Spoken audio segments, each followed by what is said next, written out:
Hi எல்லாருக்கும் வணக்கம். இன்றைக்கி இந்த வீடியோவில் சிம்பிளான டெக்கரேஷன்ஸோட ஒயிட் ஃபாரஸ்ட் கேக் எப்படி செய்கிறதுன்னு பார்க்கலாம். ஃபர்ஸ்ட் நமக்கு வெனிலா ஸ்பாஞ்ச் தேவைப்படும். வெனிலா ஸ்பாஞ்சோட ரெசிபி நான் கீழே டிஸ்கிரிப்ஷனில் கொடுத்துட்றேன்.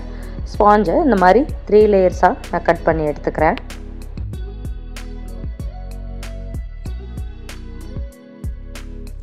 அடுத்து ஒரு கேக் போர்டு மேலே கொஞ்சமாக விப்பிங் க்ரீம் அப்ளை பண்ணிவிட்டு ஃபர்ஸ்ட் லேயர் ஸ்பாஞ்ச் வச்சு அதை சுகர் சிரப் வச்சு நனைச்சிக்கலாம்.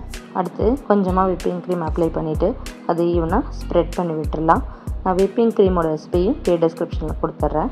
அடுத்து கேக் ஃபில்லிங்காக கொஞ்சமாக ரெடிமேட் செரி க்ரஷ் ஆட் பண்ணி அதையும் அப்ளை பண்ணி விட்டுடலாம். அதுக்கு மேலேயே கொஞ்சமாக துருவின ஒயிட் சாக்லேட் ஆட் பண்ணிக்கலாம். அதுக்கு மேலே அடுத்த ஸ்பாஞ்ச் வச்சுட்டு அது மாதிரி எல்லா லேயர்ஸையும் நான் ரெடி பண்ணி எடுத்துக்கிறேன்.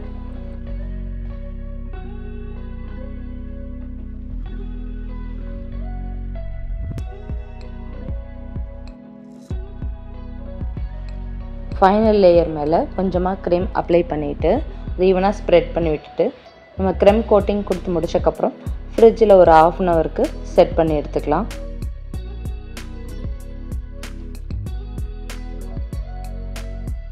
ஃப்ரிட்ஜில் செட் பண்ணி எடுத்த பிறகு இன்னும் கொஞ்சம் க்ரீம் அப்ளை பண்ணி நான் ஈவனாக ஃபினிஷ் பண்ணி எடுத்துக்கிறேன்.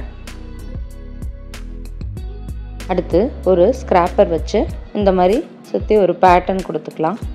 இது ஏன் நம்ம கொடுக்குறோம்னா நம்ம சுற்றி ஒட்ட போகிற ஒயிட் சாக்லேட் வந்து ஈவனாக நல்லா கேக்கோட ஒட்டிக்கிறதுக்காக. கேக்கோட சைடில் எல்லா பக்கமும் ஒயிட் சாக்லேட் சுற்றி ஒட்டி எடுத்த பிறகு நமக்கு பிடிச்ச டெக்கரேஷன்ஸ் பண்ணி எடுத்துக்கலாம்.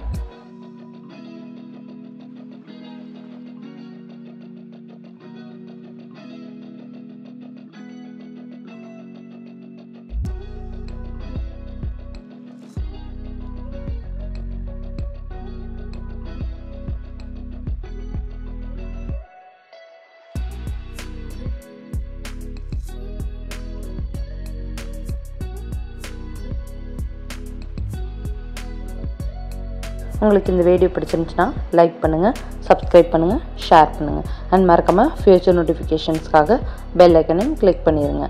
அண்ட் தேங்க்ஸ் ஃபார் வாட்சிங்.